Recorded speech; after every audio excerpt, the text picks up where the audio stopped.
hoje aqui no nosso culto das 10. Foi muito bom estar aqui, poder compartilhar a boa palavra do Senhor. Por isso eu convido você agora, por favor, abra sua Bíblia, Evangelho de João, capítulo de número 1. Eu quero poder caminhar com você em parte desta revelação trazida a nós aqui no início do Evangelho de João. Quero poder ser abençoado junto com você nessa noite. E se você puder continuar com a Bíblia aberta aí, vai ser bom, porque a gente vai ler mais alguns textos no Evangelho de João. E aí fica mais fácil para nós podermos nos centrar, nos encontrar no texto bíblico e perceber como a palavra do Senhor, ela é capaz de dar a nós tudo quanto necessitamos para que nós vivamos, irmãos, como um povo abençoado e com condições de abençoar. Amém, queridos? Glória a Deus. João, capítulo de número 1, verso 29 em diante. É uma leitura um pouco maior do que o comum que eu faço, por isso eu peço um pouco da sua atenção, para que você receba tudo que o texto traz nesse texto. Antes de iniciar a leitura, deixa eu fazer a leitura. Diz assim: no dia seguinte, João viu Jesus. João aqui é o Batista, o profeta, aquele que era primo de Jesus, aquele que foi visitado, recebeu a visita da mãe de Jesus, enquanto a sua mãe, Isabel, estava grávida. Aquele que a Bíblia diz que quando Maria se aproximou de Isabel, que estava grávida como ela, os dois começaram a mexer no ventre. Esse João aqui, agora ele já está adulto, agora ele já é um homem exercendo o seu ministério, vivendo a vida que ele foi criado para viver, vivendo o chamado integral para o propósito de Deus a partir da sua vida. E o texto então narra que João viu Jesus se aproximando e disse: vejam, é o Cordeiro de Deus que tira o pecado do mundo. Este é aquele a quem eu me referi, quando disse: vem depois de mim um homem que é superior a mim, porque já existia antes de mim. Eu mesmo não o conhecia, mas por isso é que vim batizando com água, para que ele viesse a ser revelado a Israel. Então João deu o seguinte testemunho: eu vi o Espírito descer do céu como pomba e permanecer sobre ele. Eu não o teria reconhecido se aquele que me enviou para batizar com água não tivesse me dito: aquele sobre quem você vir o Espírito descer e permanecer, este é o que batiza com o Espírito Santo. João diz: eu vi e testifico que este é o Filho de Deus. No dia seguinte, João estava ali novamente com os seus 2 discípulos, quando viu Jesus passando e disse, só um minuto, irmãos, engasgou? Já aconteceu outras vezes. Que bom que nós temos esses jovens maravilhosos para cuidar, né? Ajuda aí, Arthur, ajuda o irmão Samuel aí, para ir tomar um arzinho, né? Ajuda aí. Aleluias. Que o Senhor continue cuidando do irmão Samuel. Amém. Parêntese, põe o dedo aí onde eu estava lendo. Pois aí? Então tá, olhe para mim agora. Esse senhor que você viu aqui, precisando do cuidado do neto e desses irmãos maravilhosos que estão aqui, para sempre zelar com muito carinho de nós da família, esse irmão, ele foi alguém que a medicina disse: o plano de saúde está em dia. Está em dia. Então, avisa os seus familiares na cidade dele, para ir lá e já agendar para o carro da funerária vir buscar ele.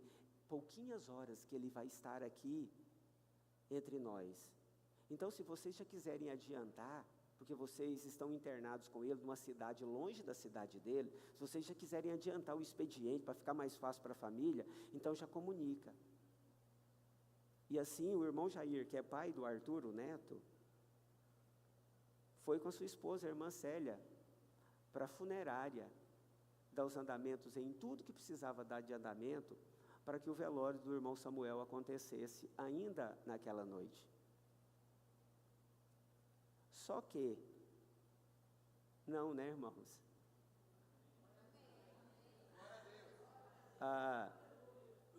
Ninguém sabe como ele está vivo. Não há explicação para isso. Mas ele está aqui conosco. Não abre mão de um domingo, viu, irmãos? Com toda limitação de saúde que ele tem. Ele não abre mão de um domingo na igreja. Se você não vê o irmão Samuel aqui, é porque ele está necessitando de cuidados especiais na casa dele ou no hospital. Uma inspiração para nós. Né? Amém. Onde eu parei aí, irmãos? Tá. No dia seguinte, João estava ali novamente com 2 dos seus discípulos, quando viu Jesus passando e disse: vejam, é o Cordeiro de Deus. Ouvindo dizer isso, os 2 discípulos que o seguiam, começaram então a seguir Jesus. E voltando-se e vendo Jesus, que os 2 o seguiam, perguntou-lhes: o que vocês querem? Eles disseram: Rabi, mestre, onde você está hospedado? Jesus respondeu: venham e verão. E então passaram com ele aquele dia. André, irmão de Simão Pedro, era um dos 2 que tinha ouvido o que João dissera e que havia seguido a Jesus. O primeiro que André encontrou foi Simão, o seu irmão. E André disse a Simão: achamos o Messias, o Cristo, e o levou a Jesus. Amém. Queridos, esse texto para mim, ele fala de algo muito importante para nós, de um dos sentidos que são muito caros a nós, muito preciosos para nós, muito importantes para nós, que é ver.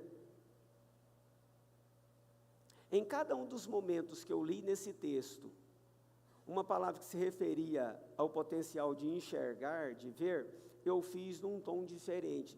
E se você observar esse texto, é o tema central dele, o ver. Esse texto nos traz 4 personagens. 3 têm nome no texto. O primeiro personagem, João Batista. Um homem que não tinha muito espaço no convívio com a sociedade. Um homem que não vestia roupa como as outras pessoas vestiam, a roupa dele era feita de couro de bicho. Um homem que não sentava à mesa para comer como as outras pessoas faziam, porque o alimento dele era gafanhotos e mel silvestre. Um homem que não residia numa casa como é comum a todas as pessoas, ele morava no deserto, como eremita. Esse homem é o primeiro personagem. Esse homem que no conceito de Jesus recebeu o maior elogio que um ser humano pode receber. Porque quando Jesus se referiu a João, ele disse assim: o maior que já nasceu de uma mulher. O maior que já nasceu de uma mulher. O maior dos profetas. E olha que nós, como povo bíblico, sabemos que temos fantásticos profetas aqui nesse livro narrado a nós. Mas o conceito de Jesus, o maior. E um cabra bem estranho.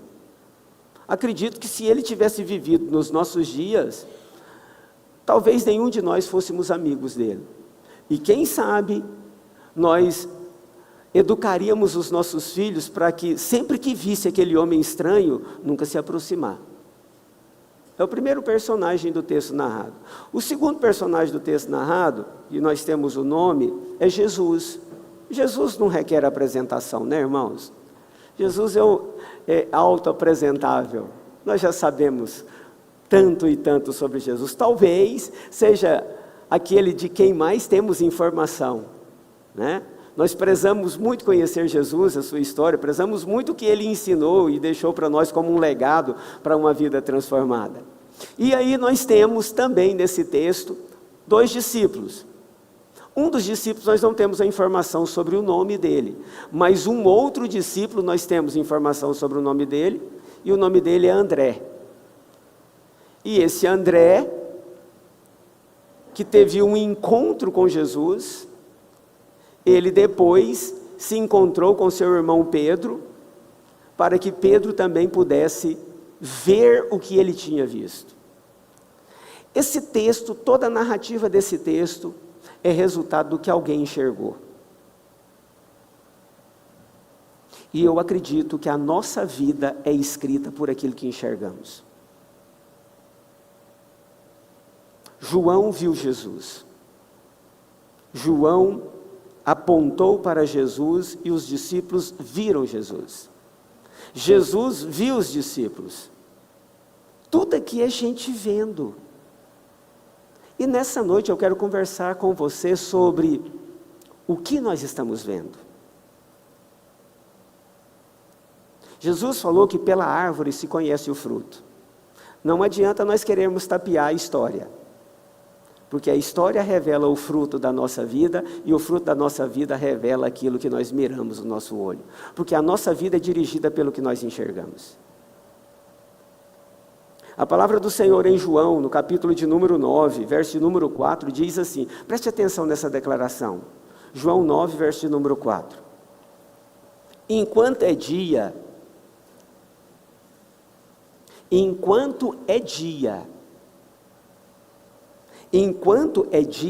precisamos realizar a obra daquele que me enviou. Por quê? Porque a noite se aproxima, quando ninguém pode trabalhar. A noite é o momento em que as pessoas não terão condição de enxergar, virá. E quando estiverem num momento em que não é possível enxergar, então nada poderá ser feito. Mas quando nós podemos enxergar, tudo pode ser realizado. É isso que o texto está dizendo. Há dia enxergamos e à noite quando não enxergamos. Tem algo, irmãos, que sempre me alcança. Um pensamento que sempre vem e consegue pregar em mim. Ele tem um velcro que ele consegue me acompanhar em muitos momentos. É muito constante esse pensamento. Eu imagino que nós teremos aqui uma identidade quando eu estiver falando. Você vai falar assim, pastor, eu também sinto assim. Não há como negar que nós somos um povo abençoado, não é verdade, queridos? Gente, olha a nossa vida. Irmãos, o vale escuro não é capaz de tirar a grandeza do dia de sol em que a bênção do Senhor nos alcançou.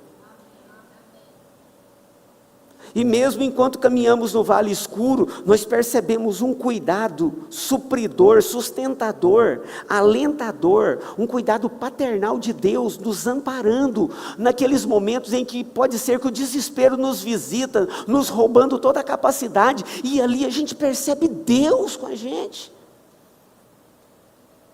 Nem vamos falar da abundância, irmãos. A abundância, ela é vista não só por nós que reconhecemos de onde veio, mas ela é reconhecida e vista e falada por aqueles que nem Deus reconhece. Mas eles sabem e distinguem que na nossa vida há uma bênção. Na nossa vida há uma distinção que o céu proporciona aqui na terra. E eu reconheço esse cuidado excepcional de Deus. E quando eu reconheço esse cuidado excepcional de Deus, que vai de A a Z na minha história, que vai do amanhecer ao entardecer na minha vida, eu sinto um sentimento que o salmista sentiu. Quando ele escreve o Salmo de número 116, no verso de número 12, quando ele diz assim: como eu posso retribuir por todos os benefícios que Deus tem feito por mim? O que eu vou dar para Deus? O que eu vou entregar para Deus?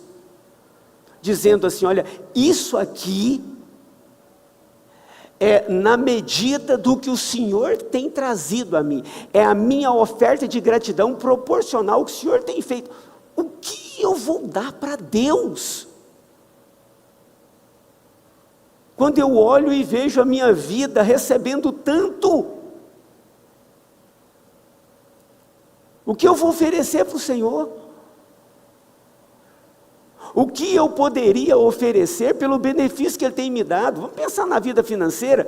Pô, pastor, mas eu devolvo o dízimo. Mas você fica com 90%, não é proporcional.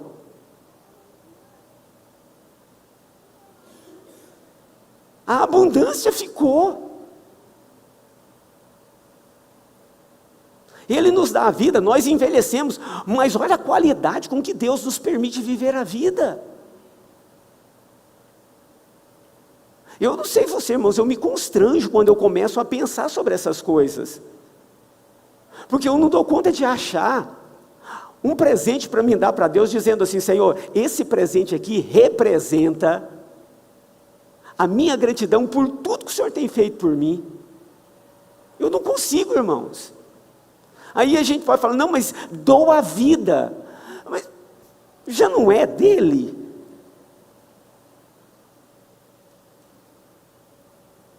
Mas vamos além disso. E aqueles que nunca entregaram a vida e continuam recebendo tanto dele.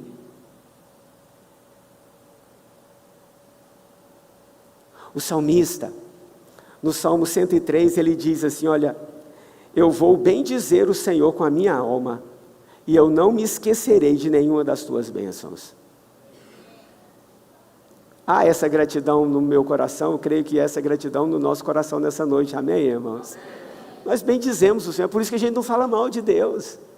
É por isso que a gente se sente ofendido quando alguém fala mal de Deus. Porque não é do jeito que eles estão falando, a gente sabe. Porque nós temos recebido do que Ele é. Ele tem compartilhado conosco. Mas quando eu lia esse texto do Evangelho de João, no capítulo de número 1, quando eu meditava sobre o que João ensina ali no capítulo de número 9, o Evangelho de João ensina ali no capítulo de número 9, nas palavras de Jesus, fazendo a distinção do dia, quando se pode ver, fazendo distinção da noite, quando não se pode ver, dizendo, olha, quem vive num ambiente onde se enxerga tem produtividade, quem vive num ambiente onde não é capaz de enxergar, não há produtividade, quem vive num ambiente onde é possível ver, sempre desfrutará do resultado disso, quem vive naquele ambiente onde não é possível ver. E meditando, por que tanta identidade sobre o poder de ver em tão poucos versículos, irmãos? E João viu, e João disse, vejam, e os discípulos viram, e Jesus viu, e todo mundo está enxergando alguma coisa ali, todo mundo está no dia. Todo mundo está no dia ali, ninguém está na noite. E quem está no dia, vai atrás de alguém que estava na noite e traz ele para ver aquilo que ele estava vendo durante o dia. No lugar do potencial do enxergar. Isso tem que ter alguma aplicação para nós. E eu pensando, Deus, o que o Senhor quer falar ao nosso coração? O que o Senhor quer nos ensinar? Deus falou assertivamente ao meu coração, dizendo assim, olha, vocês podem escolher para olhar para qualquer lugar. Agora, eu gostaria que olhassem para onde eu estou olhando. Você pode procurar enxergar o que você quiser enxergar. Inclusive, você pode escolher estar no lugar onde você não vai enxergar nada. Mas eu gostaria que você estivesse num lugar, que você fosse alguém que enxergasse como eu enxergo. E aí, irmãos, a gente olha para esse texto e entende por que nós temos tanto potencial para ver. Porque o Senhor Jesus não veio para ser noite sobre a nossa vida. A Bíblia diz que Ele é o sol da justiça. A Bíblia diz que o Senhor Jesus é o sol da justiça. A Bíblia diz que nele não há trevas nenhuma. Você sabia que o sol, na grandeza da claridade dele, Há trevas nele, há pontos de escuridão no sol. Irmãos, a gente não consegue olhar diretamente para o sol. E em todo o potencial de iluminação, meninos, de mim aqui, por favor, em nome do Senhor Jesus.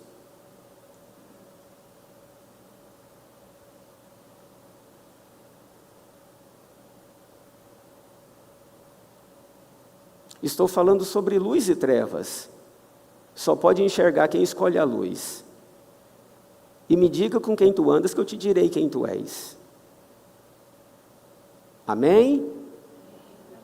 Amém, queridos? Estou falando sobre, por mais que o sol brilhe, nele ainda tem escuridão. Agora imagine o sol da justiça brilhando para que nós possamos enxergar. Haverá alguma escuridão? E quando eu penso assim, eu penso na direção que Jesus está olhando. Quando eu penso na direção que Jesus está olhando, eu me faço uma pergunta que eu não consigo sair dela.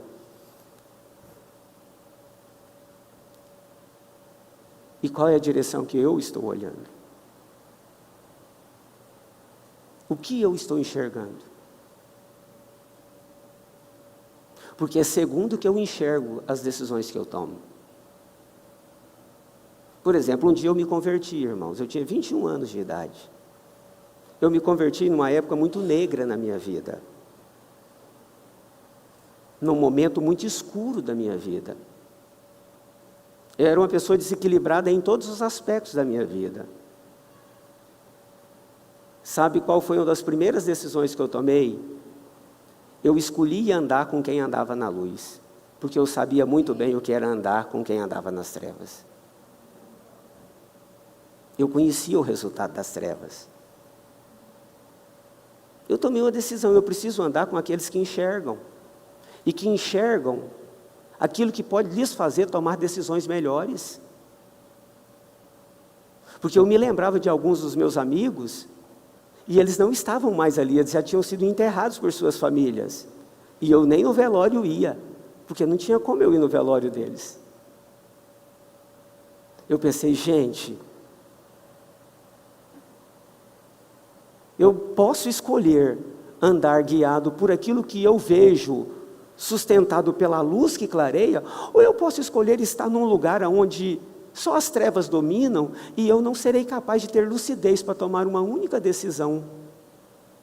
Qual vida eu quero? Essa que me garante sabedoria, discernimento e a capacidade de decisões frutíferas? Ou essa aqui, onde eu vou culpar, inclusive Deus, pela vida que eu decidi ter? Quando eu fiz a pergunta, onde Jesus está olhando? Qual é a direção? Para onde Ele está olhando? O Senhor me trouxe um texto, que também está aqui no Evangelho de João. Uma palavra de Jesus. E por essas palavras de Jesus, eu compreendi o ângulo de visão de Jesus. Está aqui no Evangelho de João, no capítulo número 4, verso número 35. Se você puder abrir, será bênção. Por favor, faça isso.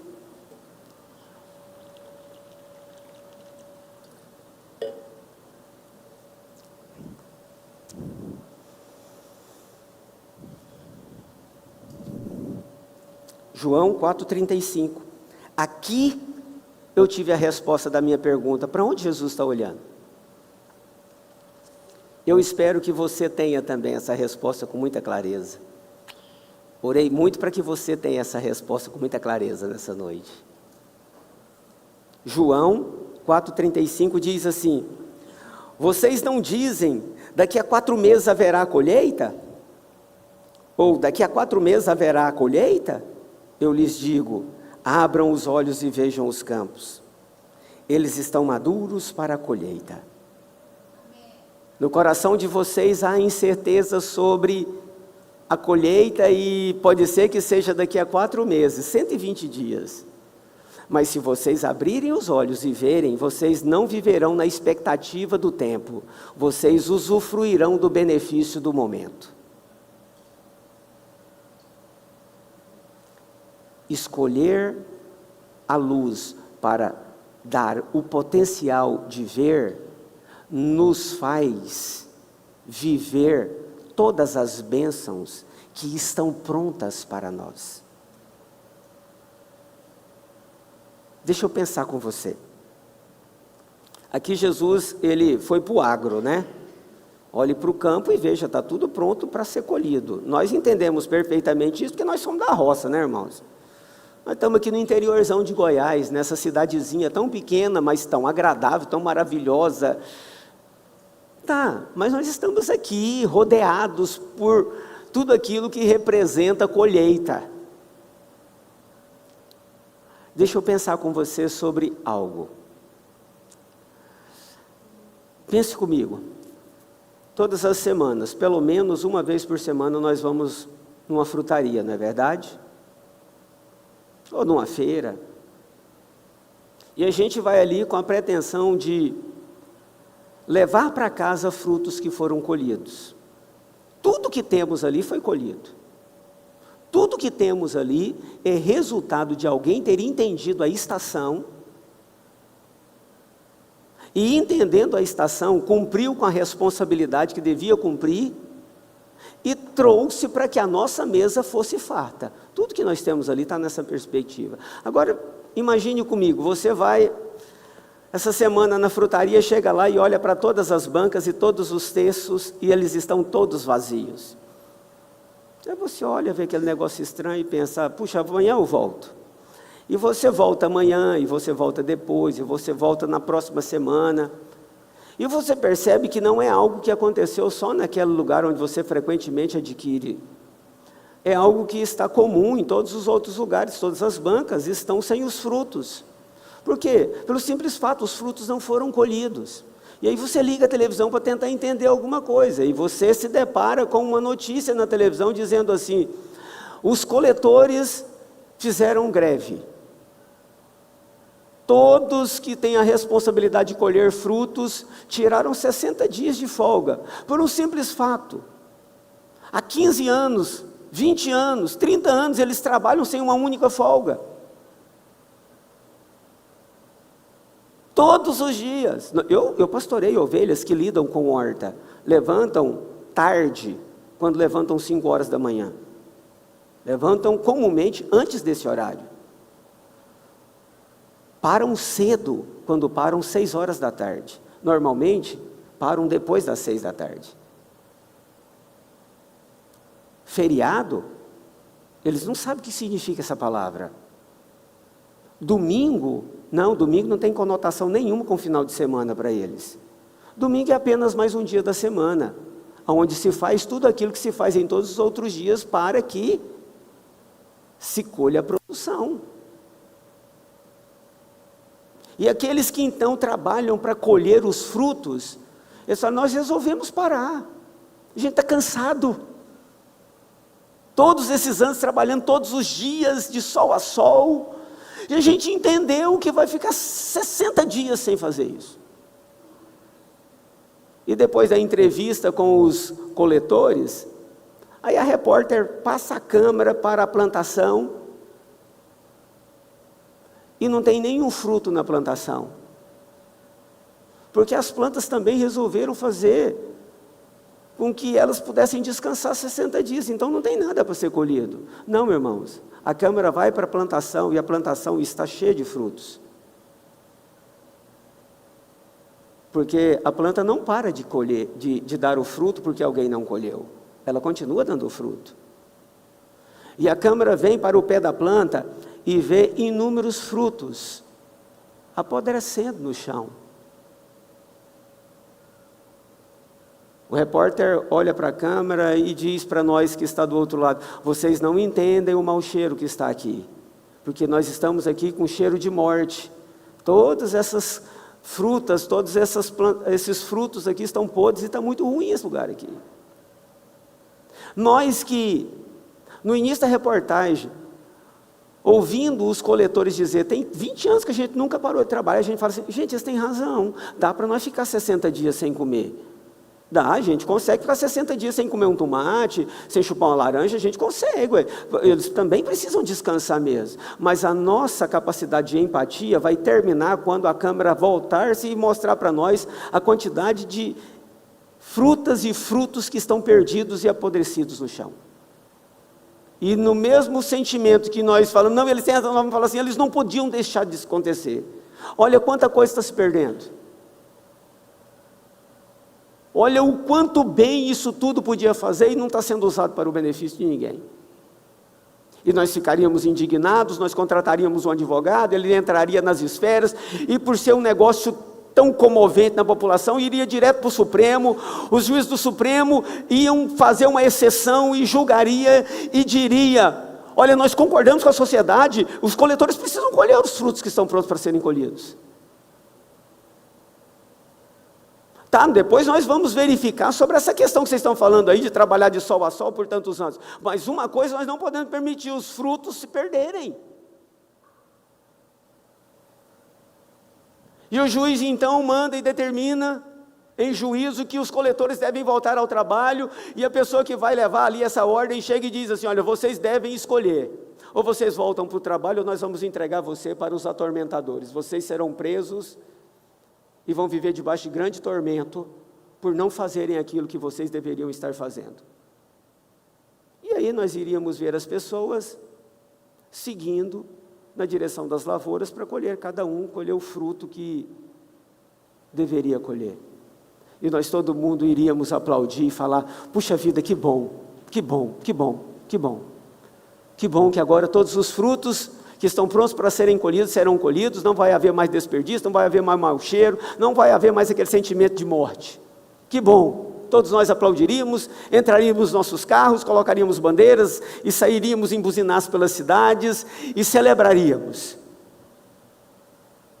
Tá, mas quando Jesus vem aqui em João 4 e fala sobre lavoura, ele não está falando de manga, laranja, pera, banana ou qualquer outro tipo de fruto que alimenta.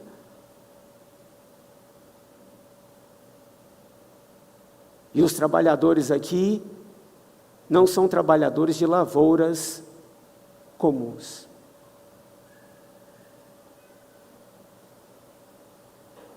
O fruto que precisa ser colhido quando Jesus está falando aqui, que ele chama os seus discípulos, não para olhar, primeiro ele manda abrir o olho.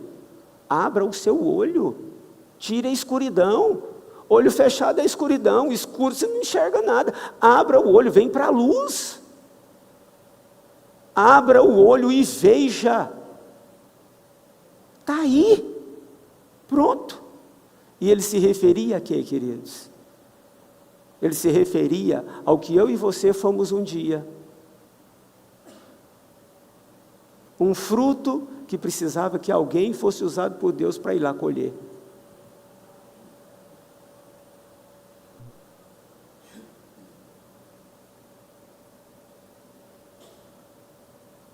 A pergunta, para onde Jesus está olhando? Depois desse texto a gente precisa fazer ela, irmãos?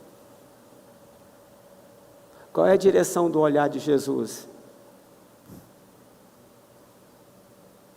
Por que aquele emblema? Por que ele existe?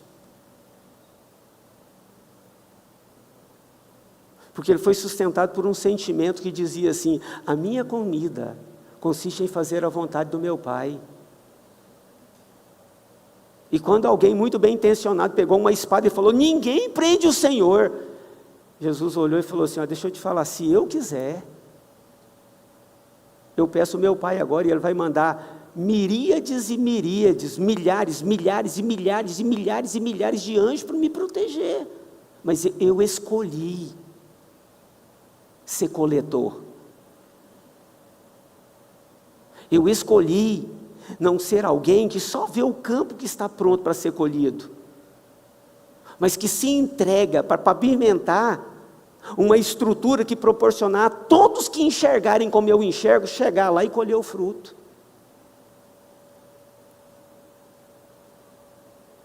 Eis o Cordeiro de Deus que tira o pecado do mundo.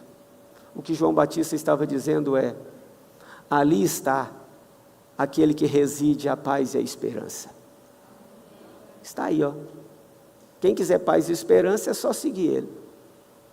E como nós vamos seguir Jesus e não vamos enxergar o que Ele está enxergando?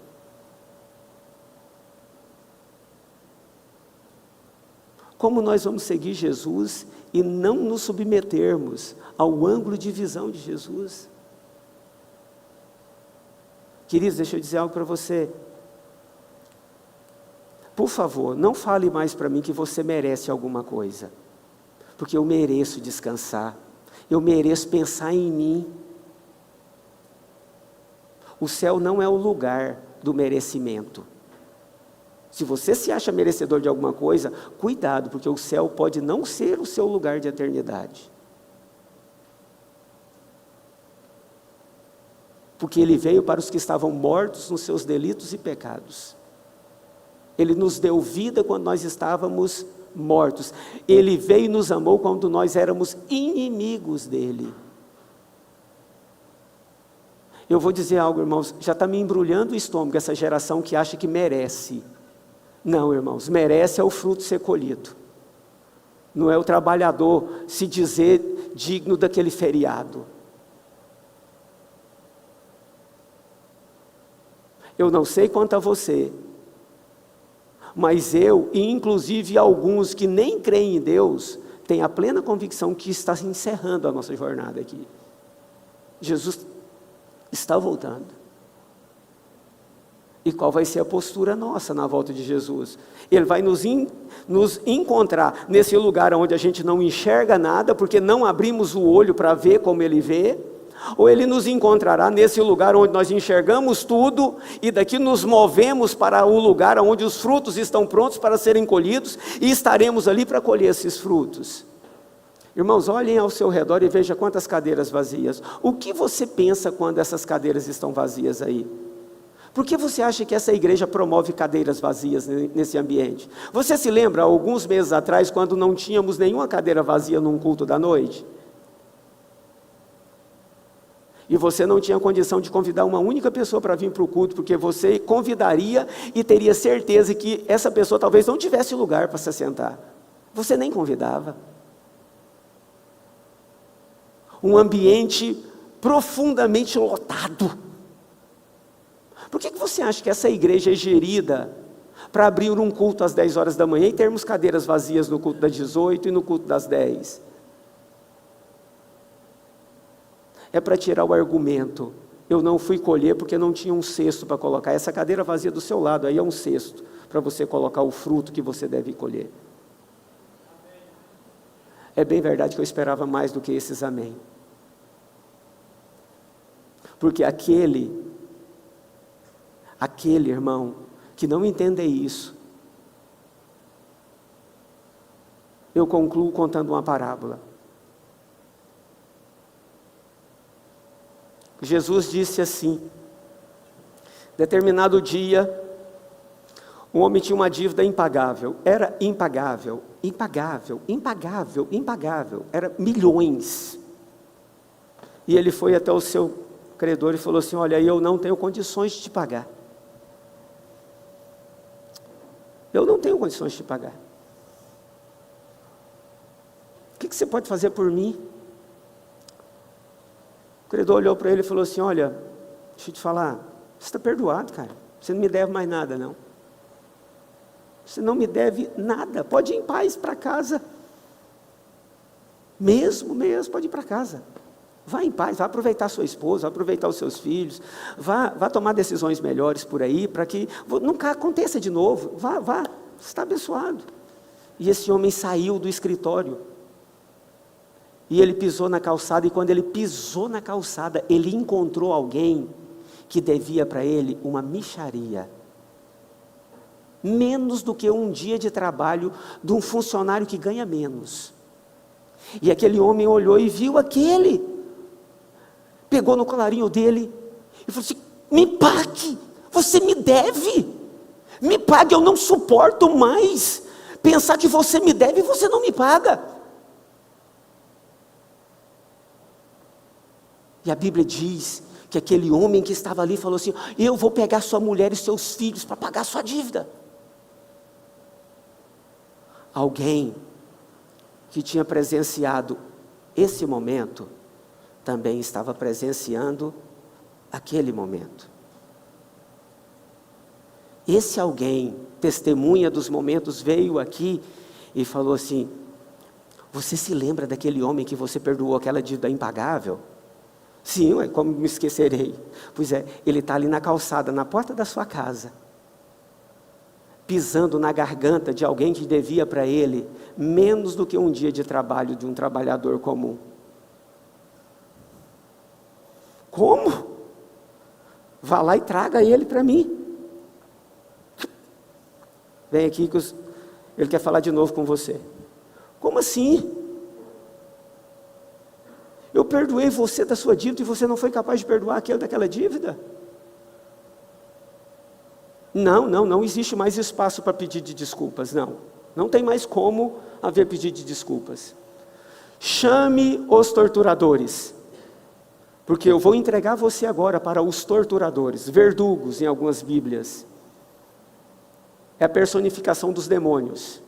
Eu vou entregar você para esses que vêm para acabar com tudo, vou entregar você para eles. Deixa eu dizer algo para você, querido, e com isso eu encerro.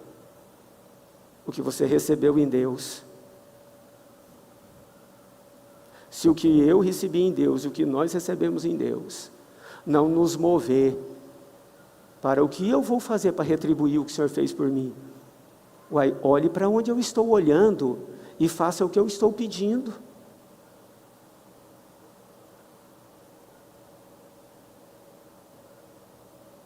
Você pode ser a pessoa com o maior dízimo dessa cidade, mas quantas almas você vai entregar para Jesus, por ter ido lá colher aquele fruto, lá e trazido para o cesto da graça do Senhor?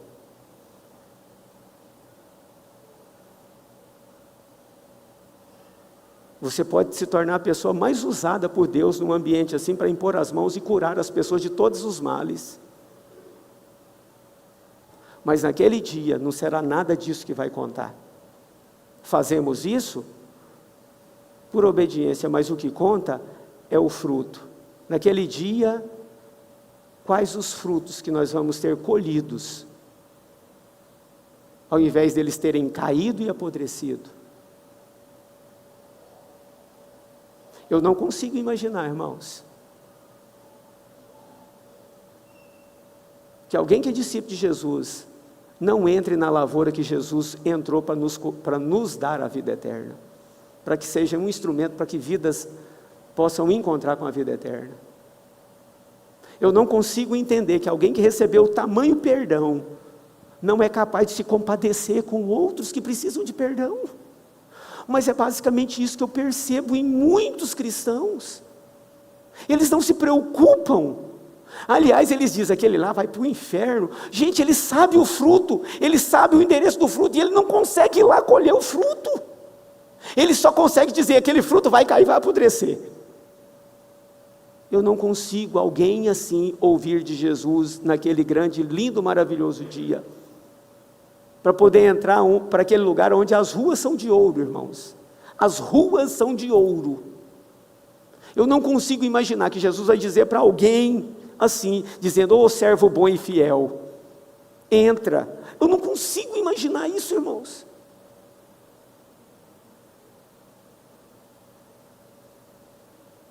Eu não consigo imaginar que Jesus levantou uma igreja para nos alcançar, e nós não sermos uma igreja que continua alcançando. Nessa noite eu vim aqui dizer para você, qual a direção que está os seus olhos? Não me fale que o dia é pequeno. Não me fale que a sua empresa te consome. Não me fale que porque tem 3 filhos, porque está grávido, não tem mais tempo. Não me venha com essa, é a sua vida profissional. Não, você tem um chamado missional antes de uma vida profissional. E eu quero dizer que Deus te deu 24 horas para viver a sua vida profissional e viver o seu chamado missional. Se não consegue, a questão não está no bom Pai que nos concedeu 24 horas a todos. Está porque não conseguimos enxergar como Jesus está enxergando.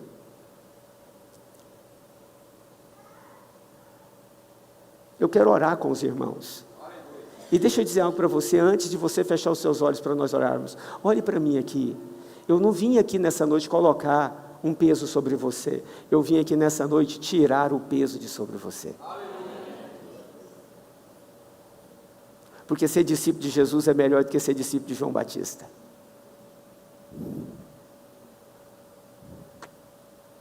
Eu vim aqui para te levar para um outro nível.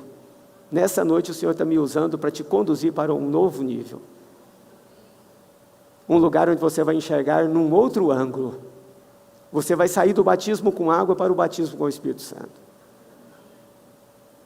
Você vai ser alguém que vai ser conduzido para além daquilo que a letra te proporcionou entender, mas para viver o chamado que só o céu entende, você vai ser usado na terra.